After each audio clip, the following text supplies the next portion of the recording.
السلام علیکم ورحمۃ اللہ۔ معزز خواتین و حضرات، آئیے پھر گلشن خدیجہ میں علمی پرورش پانے والی ایک چھوٹی سی ننھی سی طالبہ عزیزہ عافیہ حسن بنت محمد انوار الحسن بلہا درجہ مومنات ثانیہ کو دعوت دیتی ہوں کہ ڈائس پر تشریف لا کر تقریر پیش کریں۔ السلام علیکم، نحمدہ ونصلی علی رسولہ الکریم، اما بعد، اعوذ باللہ من الشیطان الرجیم، بسم اللہ الرحمن الرحیم۔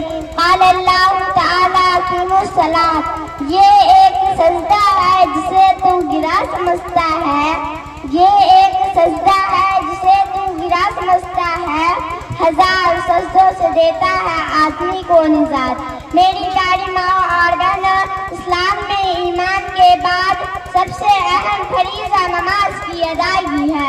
اللہ رب العزت نے قرآن مجید میں 80 سے زیادہ مقامات پر ارشاد فرمایا، اقیموا الصلاۃ، یعنی نماز قائم کرو، کیونکہ میرا اللہ، میرا مالک، میرا خالق رحمان ہے، رحیم ہے اور مہربان ہے۔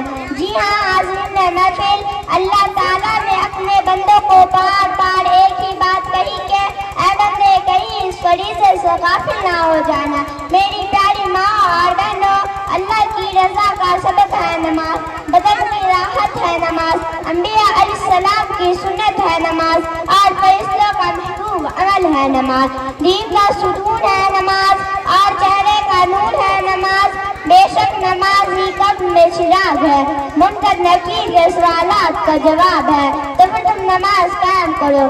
سجدے سے عشق ہو تو عبادت کا مزہ آتا ہے، سجدے سے عشق ہو تو عبادت کا مزہ آتا ہے، خالی سجدوں میں تو دنیا ہی مزہ کرتی ہے۔ اے میرے رب، میری دعا ہے کہ ہم سب کو نماز اور سجدوں کی شے رجوع کرنے والوں میں شامل فرما دے، آمین۔ بس اپنے کردار کا تو غازی بن جا، بس اپنے کردار کا تو غازی بن جا، جیت نہ پائے کوئی تجھ سے ایسی تو بازی بن جا۔ توڑنے والے خود بنائیں گے مسجد اپنی، توڑنے والے خود بنائیں گے مسجد اپنی، شرط یہ ہے کہ پہلے تو نمازی بن جا۔